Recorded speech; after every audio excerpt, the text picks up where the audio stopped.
If he had turned onto my street that night, I probably wouldn't be telling you this. The rain was coming down hard, the kind that makes every streetlight blur into one long streak. I was in the back seat, like always holding a paper cup of coffee I'd picked up on the way out.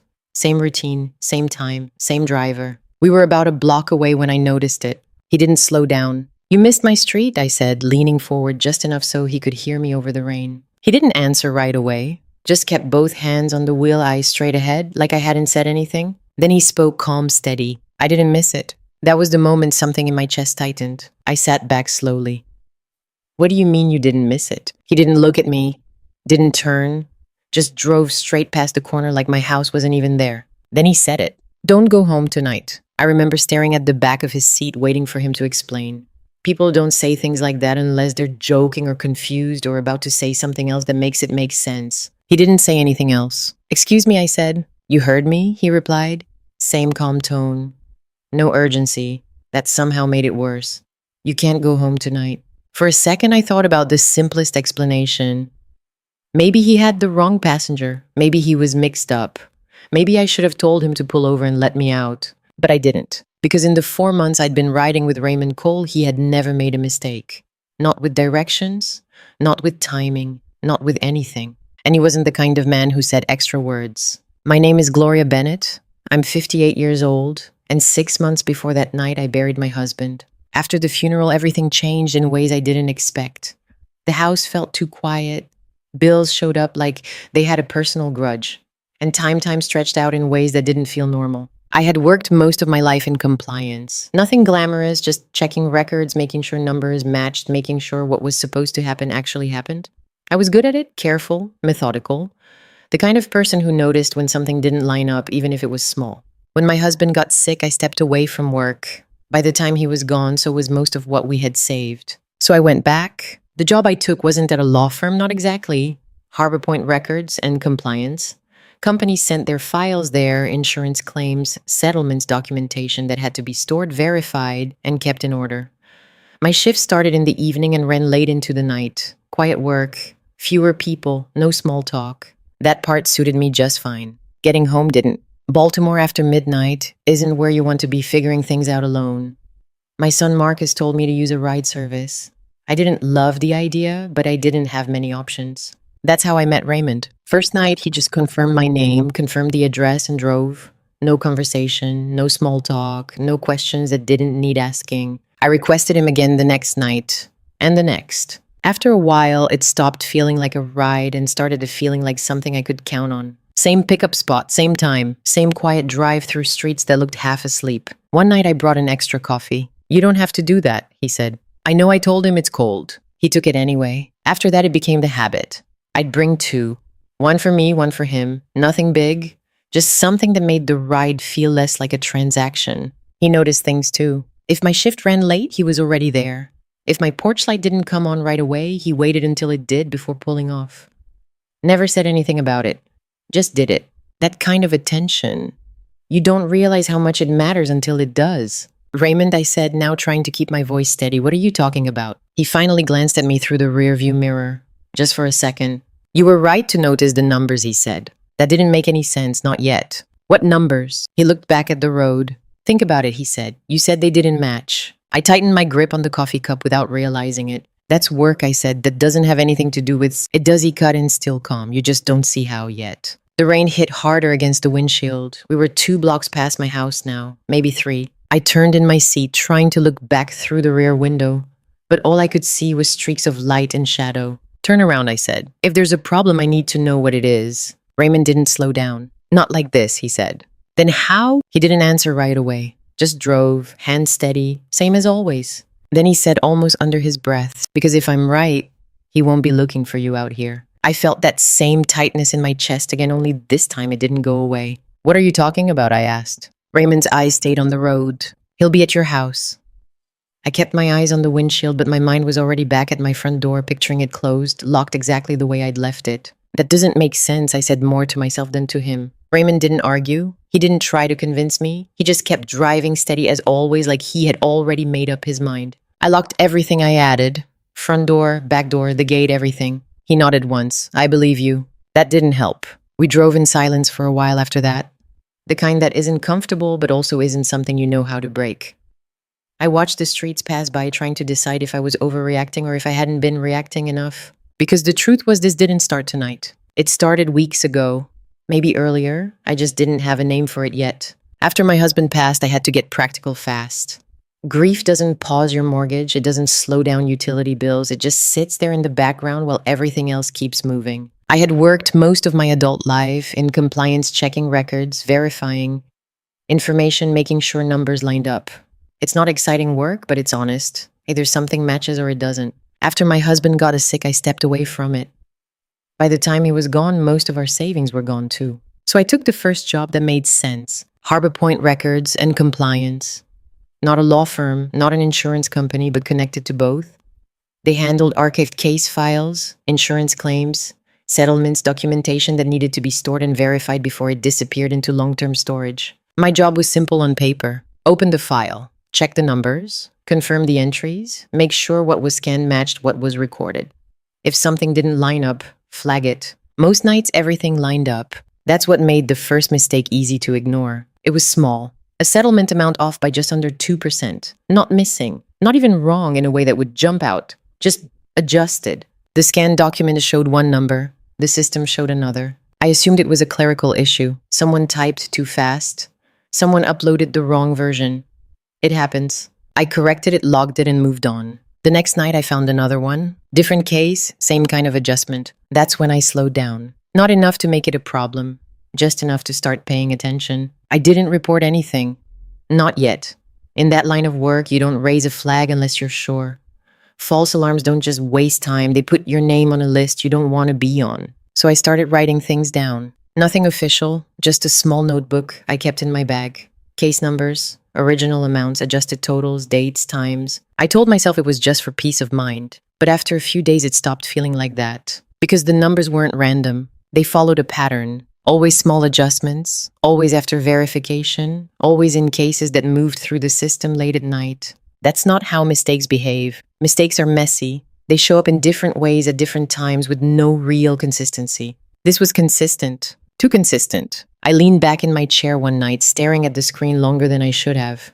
There are only two explanations when something like that shows up in a system that's supposed to track everything. Either the system is broken, or someone inside it isn't. I didn't like either option. That was the same week I brought home the file. I didn't plan to. I printed it out to compare it side by side with another case. Meant to review it during my break, maybe look at it again before the end of my shift. Instead, I folded it, slid it into my bag, and forgot about it. Didn't even realize it until the next morning when I saw it sitting on my kitchen counter next to my keys. I remember staring at it for a second, annoyed at myself more than anything. It wasn't a huge deal, but it wasn't something you were supposed to do either. So I put it back in my bag and brought it with me the next night, planning to return it before anyone noticed. No one said anything, which at the time felt like a good thing. Now I wasn't so sure. Raymond, I said quietly, how would someone even know where I live? He didn't answer right away. People talk, he said finally. They say things they don't think matter. I don't talk to anyone at work. You talk to your son. That landed harder than I expected. I didn't respond. Just looked out the window again, watching the rain hit the glass. Marcus and I talked a few days ago. It wasn't even a long call. I had asked him about the numbers, about whether small adjustments like that were normal. He hesitated, just for a second. Most people wouldn't have noticed it. I did. It happens, he said. Rounding corrections. Nothing you need to worry about. I should have left it there, but I didn't. Would you question it, I asked. Another pause. Not unless someone told me to, he said. I remember leaning back in my chair, staring at the wall across from me. Why not? Because it's not your job to go looking for problems that aren't yours, he replied. You don't want to be the one looking too closely at that kind of thing. At the time, it sounded like advice. Now, sitting in the back seat of that car, I wasn't sure what it was. You think this is connected to that, I asked. Raymond didn't look at me this time. I think you noticed something, he said, and I think someone noticed that you noticed. I tightened my grip on the strap of my bag, suddenly very aware of what was sitting inside it. That's not possible, I said, but it didn't come out as confident as I wanted. Raymond didn't push back. Maybe not, he said, but it's not nothing either. I looked down at my lap, then back out at the road. Everything felt normal outside the car. Same streets, same late-night traffic lights. Nothing about it looked like the kind of place where someone would be watching anyone. But then again, nothing about my job looked like a place where money could quietly disappear either. Walk me through it, Raymond said. The numbers. I hesitated for a second, not because I didn't trust him, but because saying it out loud made it real. There's small adjustments, I said, 1 to 2%, always in the same direction, always after the file's already been verified. And that's not normal. No, I said, not like this. I leaned forward slightly, resting my arms on my knees. If it was random, I wouldn't care. People make mistakes. Systems glitch. But this isn't random. I could hear my own voice changing. Slower, more precise. It's consistent. Same range, same timing, same type of cases. Raymond nodded once. So someone's doing it on purpose. That's what it looks like. And nobody else has noticed. I don't know if they haven't noticed, I said. Or if they've noticed and decided it's not worth dealing with. That felt closer to the truth. At Harbor Point, everything runs through layers. Files get scanned, verified, logged, then stored. Every step has a record. Every access is tracked. It's the kind of system designed to catch problems.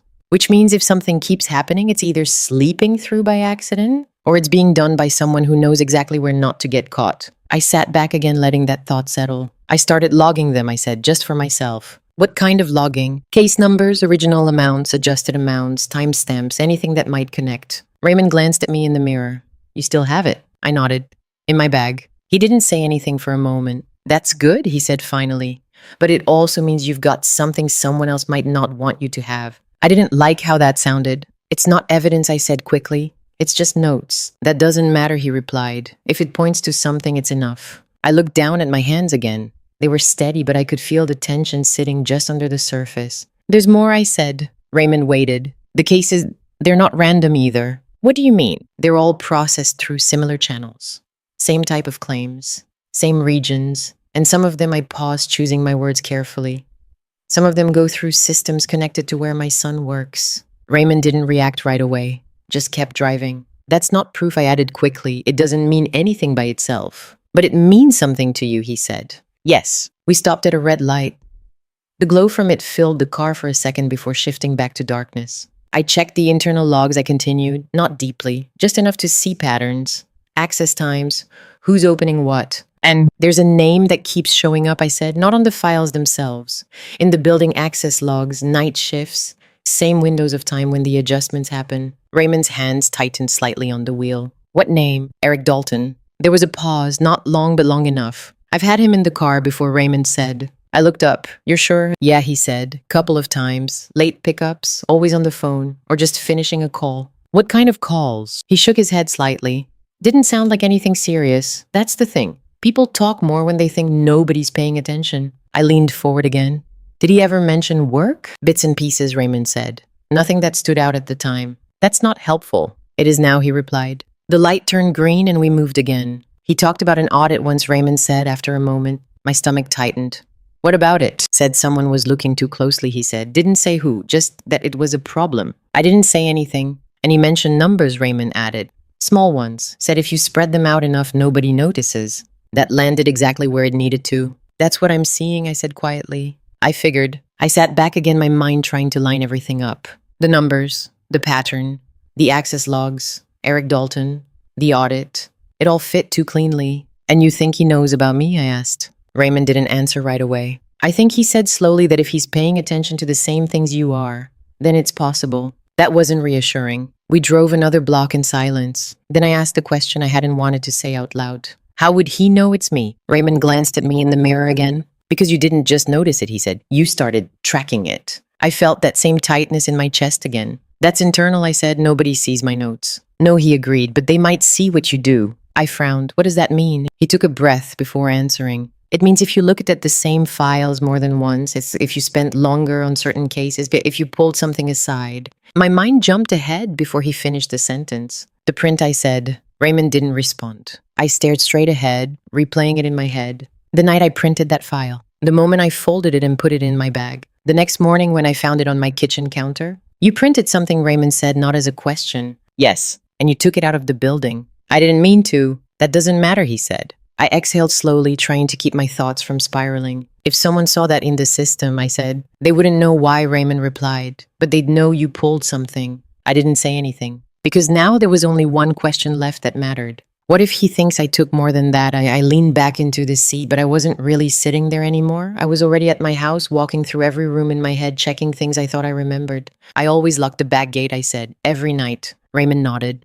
And every morning, I paused. That's the thing I said. It's not wide open. It's just not the way I left it. That's enough, he replied. At the time, I hadn't treated it like it was. The first time it happened, I blamed the latch. It sticks sometimes, old metal, weather. I told myself that made more sense than anything else. The second time, I checked it twice before I left for work. The next morning, it was slightly off again. Not open, just not secure. I remember standing there longer than I needed to, staring at it like it was going to explain itself. I closed it, tested it, made sure it caught. Then I went inside and got on with my day. Because that's what you do when something doesn't make sense. You fix the part you can see and move on. Now, I wasn't so sure that was the right move. You didn't tell anyone, Raymond asked. No, I said. There wasn't anything to tell. There was something he said. You just didn't think it was important yet. That sounded familiar. Marcus had said something like that. Not in the same way, but close enough. I looked out the window again, watching the rain streak across the glass. There was a car, I said. What kind? Sedan. Dark. Parked across the street. Raymond didn't react right away. First time I noticed it, I figured someone new had moved in. I continued. But my street doesn't really work like that. Same people, same cars. You notice when something's different. And it stayed. Not every night, I said. But enough that I remembered it. Raymond slowed slightly as we approached another intersection. You ever see anyone inside it? I shook my head. Windows were tinted, too dark to see through. Plates. I didn't check. He gave a small nod like he expected that answer. You're not the kind of person who goes looking for trouble, he said. No, I replied. But I am the kind who notices when it shows up. That earned a slight glance in the mirror. That's the problem, he said. We drove a little farther before I spoke again. One morning, my trash bin was out of place, I said. How far out of place? Not far, just not where I leave it. Could have been anything, he said. That's what I told myself, I replied. Same with the gate. And the car. Yes, I let out a breath I hadn't realized I was holding. It's always something small, I said. Nothing you can point to and say, that's it. Just enough to make you stop for a second. Raymond didn't say anything. Then there was the light, I added. What light? Kitchen, I said. I remember turning it off before I left. I always do. It's part of the routine. And when you got back, it was on. Could you have forgotten? I thought about that, I said, more than once. And I don't forget things like that. The car went quiet again. Not empty quiet. The kind where everything that's been said is still sitting there waiting to be connected. Routine matters, Raymond said finally. Especially when you live alone. I know. Anyone watching you would know it too. That landed a little harder than I wanted it to. You're saying someone's been watching me long enough to learn my routine, I asked. I'm saying if they were going to that's how they do it. I didn't respond. Because now the pattern wasn't just in the files. It was in my life. Same time I left for work, same time I got home, same lights, same habits, same everything. Predictable. Marcus asked me about my schedule, I said, almost without thinking. Raymond looked at me in the mirror again. When? A few days ago, I said. After I asked him about the numbers. What exactly did he ask? Just normal things, I said. What time I get off, if I'm still working late, that kind of thing. That's not nothing. I didn't think it was, I admitted. At the time, it just sounded like he was checking in. And now, I didn't answer right away. Now it sounded different. Now it sounded like information. People don't ask questions like that for no reason, Raymond said. That's what you said about the numbers. And it applies here too. We turned onto another street farther away from my neighborhood now. The rain had eased up slightly, but the roads were still slick. I sat there putting everything together in a way I hadn't let myself do before. The numbers, the printout, the car, the gate, the light, Marcus, Eric. None of it proved anything on its own. But together it was starting to look like something I couldn't explain away anymore. If someone thought I had something, I said slowly, why not just come up to me at work? Raymond shook his head. Too many cameras, he said. Too many people, too much risk. And my house? Quieter, he replied. Predictable. Easier to get in and out without being noticed. I looked down at my hands again. They didn't force anything, I said. No broken locks, no damage. That's how you know they weren't in a hurry, he said. I frowned. What does that mean? It means they're not trying to break in, Raymond said. They're trying to see how easy it would be. That made my stomach drop in a way the rest of this hadn't. Because there's a difference between someone breaking in and someone taking their time to figure out how to. I swallowed my throat suddenly dry. And if they think I have something they want, Raymond's voice didn't change. Then they won't rush it, he said.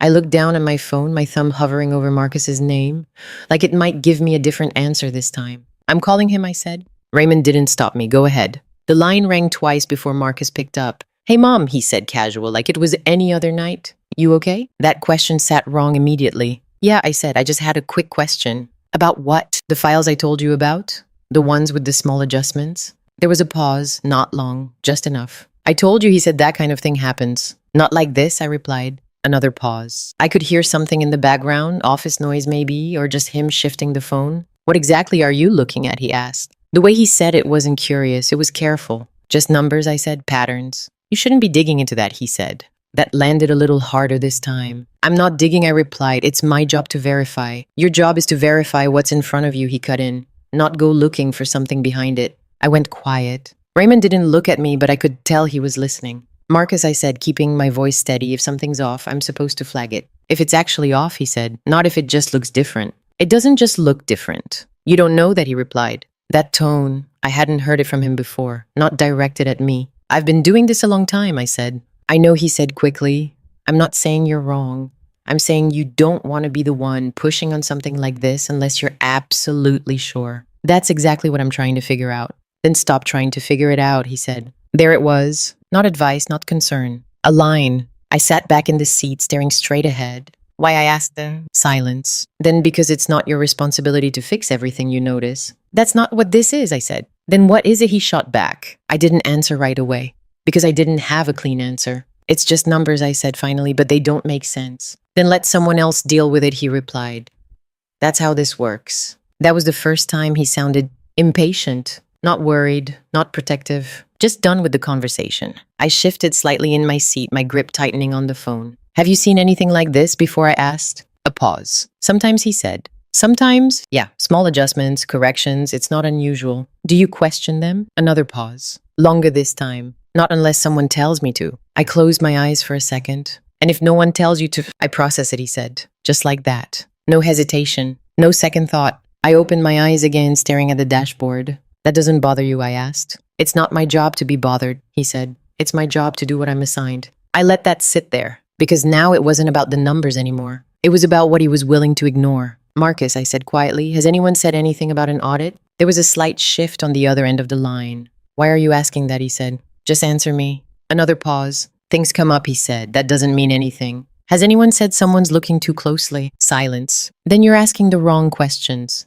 That was new. What does that mean? It means you're focusing on things that don't concern you. They concern me if they're in the files I'm verifying. No, they don't, he said sharper now. They concern the people responsible for that part of the process. And that's not me. Number. The word came out clean.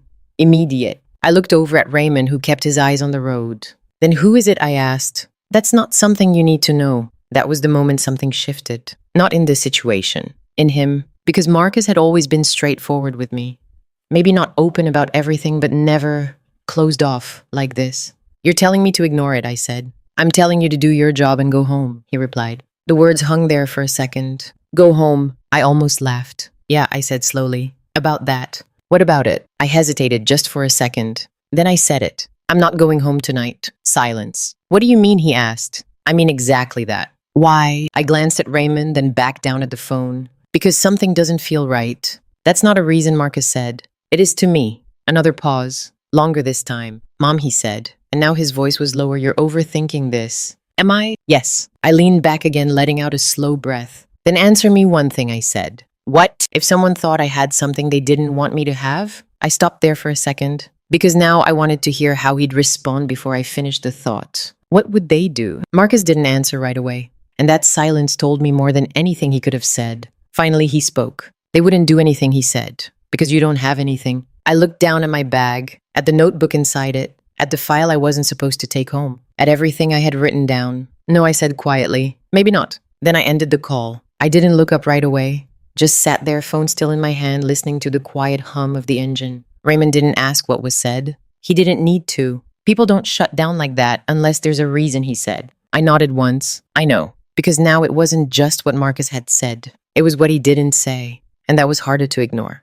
I slipped my phone back into my bag, but my hand stayed there for a second longer than it needed to. Raymond, I said, tell me everything you remember about him. He didn't ask who I meant. The guy you named, he said. Eric Dalton. Raymond nodded slightly, like he was pulling the name from memory instead of reacting to it. I've had him in the car a few times, he said. Not regularly. Just enough to remember. What kind of passenger? The kind that doesn't think you're listening, he replied. I almost smiled at that, but it didn't stick. What does that mean? It means he talks like the person driving him doesn't exist, Raymond said, which usually means he says more than he should. That tracked. Start from the beginning, I said. Raymond adjusted his grip on the wheel, eyes steady on the road. First time I picked him up, it was late, he said, close to your shift hours. He smelled like the inside of a building that doesn't get much sunlight.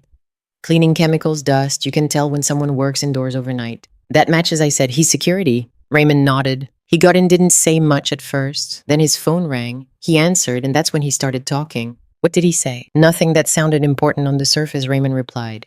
That's usually how it goes. People don't announce what they're doing. They circle around it. I leaned forward slightly. Circle how? Like he was explaining something without saying it directly, Raymond said. He mentioned files, not specific ones, just records and adjustments. I felt that tightening again in my chest. Did he say why? No, Raymond said. But he said something about how small changes don't get noticed if you spread them out. That matched exactly. And he didn't think anyone would catch it, I asked. Raymond gave a small shrug. He didn't sound worried. That part made sense too. People don't worry about things they've done before, I said. Raymond glanced at me in the mirror. Exactly. We drove in silence for a few seconds before he continued. Second time I picked him up, he wasn't on the phone, he said. But he was finishing a conversation when he got in. Like he had just hung up. And he said something about an audit, Raymond said. Didn't go into detail, just that it was annoying. Annoying, his word, Raymond replied. Said someone was looking too close. I let out a slow breath. That's what you said earlier. Yeah. Did he say who? No, Raymond said, but he didn't have to. That part I understood. People don't name names when they're not sure who's listening. What else, I asked. Raymond didn't answer right away this time. Third time, he said finally he was more relaxed. How so? Talking more, Raymond said, less guarded. Like he thought whatever he was dealing with was under control. That didn't sit well. And what did he say then? Raymond hesitated. He mentioned houses, he said. My stomach dropped slightly. Houses? Yeah, he replied. Older ones. Said they're easier to get into. I didn't say anything. Talked about doors that don't sit right in the frame, Raymond continued. Windows that don't lock the way they should. Back entrances that people don't think about. I stared straight ahead. That's not normal conversation, I said. No, Raymond agreed. It's not. Did he say why he was talking about that? Raymond shook his head. Not directly, he said. But it sounded like he was explaining something, like he had already thought it through. I swallowed my throat dry. Explaining what? How to get in without forcing anything, Raymond said. That sat heavy, because forced entry leaves evidence. But testing doesn't. Did he mention a specific house, I asked? No, Raymond said. But he mentioned something else. I waited. A woman, he said. My fingers tightened slightly around the edge of my seat. What about her? Works nights, Raymond said. Lives alone. I didn't move. And he said she noticed something she shouldn't have, Raymond continued. Didn't say what? Just that it was becoming a problem. I let out a breath I didn't realize I was holding. That's not a coincidence, I said. No, Raymond replied. It's not. The car went quiet again. Everything we had been circling around was starting to line up. The numbers, the audit, the printout, the house, the pattern. And you're sure it's the same person, I asked. I don't forget people who talk like that, Raymond said. That was enough for me. I leaned back, my mind running through everything again, this time in a different order. Not as separate pieces. As one thing. If he thinks I have something, I said slowly. Raymond didn't interrupt. And he knows I work nights. He nodded. And he's already been watching the house? Another nod. Then he's not guessing anymore, I said. No, Raymond replied. He's confirming. I closed my eyes for a second. Confirming what? That it's worth the risk, he said. I opened my eyes again, looking out at the road ahead. And tonight, Raymond's voice didn't change. Tonight's a good night for him, he said. Why? Rain, he replied. Less people out, less attention. Easier to move without being noticed. That made sense. Too much sense. I shifted slightly in my seat, suddenly aware of how quiet everything outside the car felt. What if he's wrong? I asked. What if he's at the wrong house? Raymond shook his head. People like that don't move unless they're sure, he said. I didn't argue, because at this point I didn't think he was wrong. Not about the numbers, not about Eric, and not about the house. I looked down at my bag again, at the notebook inside, at the one file I never should have taken home. Then I looked back up. If he's expecting to find something I said and it's not there, Raymond didn't hesitate. Then he'll come back. I shifted in my seat and pulled my bag closer to me, like that alone could change something about this situation. He's not looking for files, I said more to myself than to Raymond. Raymond didn't respond right away. He's looking for proof, I added. That word felt different when I said it out loud. Proof meant something real, something that could be used, something that could cause problems for someone who didn't want problems. Raymond nodded slightly. That's how it sounds. I unzipped my bag halfway and looked inside. The notebook was there, the file was there. Nothing about it looked important. But that didn't matter. He doesn't know what I have, I said. He's guessing. And he's guessing based on what he saw, Raymond replied. The print log. Yeah. I closed the bag again, slower this time. That was one file, I said. One. Doesn't matter, Raymond said. If he saw you pull it, he's not thinking one. He's thinking more. That made sense. Because if I were in his position, that's what I'd assume too. You don't risk something like that over one piece of paper. You said he uses unlocked workstations, I said. That's what it sounds like. So he's careful, I said. He knows where the gaps are. Careful enough, Raymond replied. I leaned back, staring out at the road again. If he's careful, I said, then he's not going to rush this. Number. He's going to take his time. Yes. I exhaled slowly. And tonight I said, he thinks he has time. Raymond didn't answer, but he didn't need to. We both knew what that meant. I looked down at my hands again. They didn't break anything I said. The gate, the light, the trash bin, nothing was forced. That's not a mistake, Raymond said. No, I agreed. That's testing. Exactly. I sat with that for a second. Testing meant patience. Testing meant he was trying to understand the space before doing anything that couldn't be undone. And that was worse than someone breaking in. Because breaking in is quick. Testing means you're planning. I've lived in that house for 12 years, I said. I know every sound it makes, every door, every step. And someone else is learning it now, Raymond said. That hit harder than anything else had. Because it wasn't about the house anymore. It was about someone else getting comfortable in it. Without me. I shifted again, this time leaning forward slightly. What if I had gone home tonight, I asked. Raymond didn't hesitate. Then you'd be walking into a situation you don't control, he said. That's not an answer. It's the only one that matters. I didn't like that, but I understood it. Would he be inside, I asked. Maybe Raymond said. Or maybe he'd be outside watching. Waiting. Yeah. For what? For you to confirm what he already thinks. I frowned. How would I do that? By acting like you have something to protect, he said. I sat back again. That was simple. Too simple. If I check the house differently, if I go straight to where I keep things. You're telling him where to look, Raymond said. I let that settle. Because it meant that even if I hadn't had anything before, I could create the problem just by reacting to it. I looked out the window again, but the streets didn't look the same anymore. Everything felt like it had a second meaning. He's not guessing anymore, I said. He's narrowing it down. That's how it works, Raymond replied. I nodded slowly. And Marcus, I added. Raymond didn't say anything. He asked about my schedule, I said.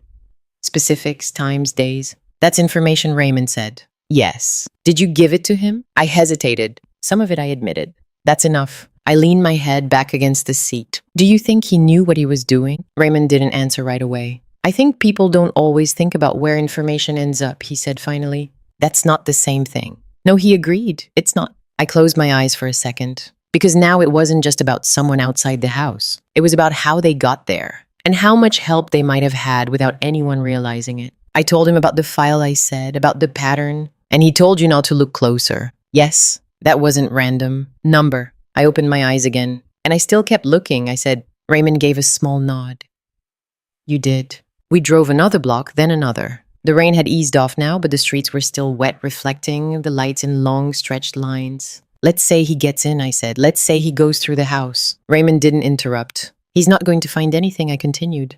Not what he's expecting. Maybe not, Raymond said. But he'll know I noticed something, I said. Yes. And that I'm still working. Yes. And that I still have access. Raymond didn't respond this time. Because he didn't need to. That part was obvious. I looked down at my bag again. At the notebook. At the one file that started this. He's not trying to stop what already happened, I said. No, Raymond replied. He's trying to stop what happens next. That sat there for a second. Because it meant something simple. Something direct. Something I couldn't ignore anymore. This isn't about what I took, I said. Raymond glanced at me in the mirror. No, he said. It's about what I might do with it. I looked back through the rear window again, even though there was nothing left to see. Turn around, I said. Raymond didn't. Raymond, I said sharper this time. I need to see what's going on. No, he replied. Just one word. No hesitation. That's my house, I said. If someone's there, you walking up to the front door doesn't fix it, he cut in. I leaned forward, my hand gripping the back of his seat. I'm not just going to sit here and do nothing. You're not doing nothing, he said. You're staying out of something you don't control.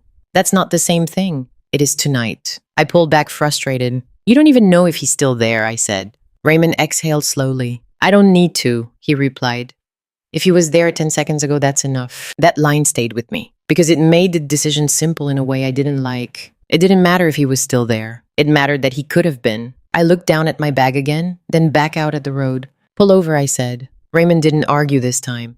He slowed the car and pulled into a gas station a few blocks away. Bright lights, cameras, 2 other cars at the pumps.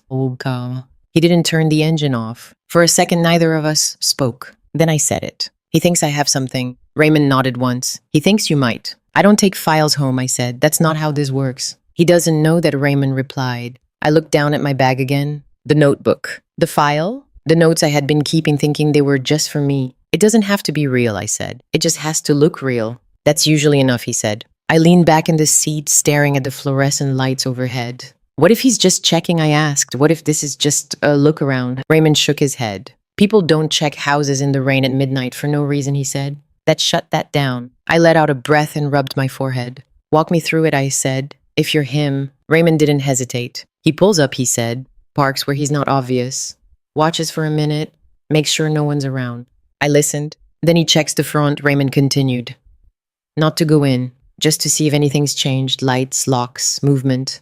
That's what you said earlier. Yeah. What next? He moves around the side, Raymond said. Stays out of direct view. Checks windows. Looks for anything that tells him where you spend your time. I pictured it without meaning to. The side of the house, the windows I never thought about. And the back, I said. That's where he actually tests it, Raymond replied. The gate. Yes. I swallowed. He already knows it doesn't always latch right, Raymond said. He's seen that. That made my chest tighten. Because that wasn't random anymore. That was observation. And if it opens, I asked. He doesn't go all the way, and Raymond said, not the first time. He just confirms he can. Why not go in? Because he's not in a hurry, Raymond replied. He's trying to understand the space. That again, not force, not speed, time. I looked down at my hands, then back up. And tonight, I asked. Raymond's voice stayed even. Tonight, he decides if it's worth taking the next step. I didn't like the sound of that. And if I had gone home, I asked. Raymond glanced at me in the mirror. Then you'd be the variable he didn't plan for, he said. That's not reassuring. It's not supposed to be. I sat there for a second, letting that settle. Because it meant something simple. If I had walked up to that door, I wouldn't know what I was walking into. I looked out at the gas station again. People moving normally. Pumping gas, getting in and out of their cars. Everything looked fine. Like nothing had changed. But everything had. What do we do, I asked. Raymond didn't answer right away. Tonight, he said finally. You stay somewhere public. Somewhere with cameras. Somewhere you're not predictable. And tomorrow, we go back in daylight, he said. You don't go in alone? I nodded slowly. That made sense. It was simple. Too simple. I reached into my bag and pulled out the notebook, flipping it open. Case numbers, dates, amounts. All the things that had started this. It doesn't look like much, I said. It doesn't have to, Raymond replied. I turned a page, then another. Together it's enough to ask questions, I said. And that's what got you here, he said. I closed the notebook and slid it back into my bag. And Marcus, I said quietly. Raymond didn't respond. He knew something, I added. Maybe not all of it, but enough to tell me to stop. That's what it sounds like. I leaned back again, staring out at the road beyond the gas station. And I didn't stop, I said. Raymond gave a small nod. No, he said. You didn't.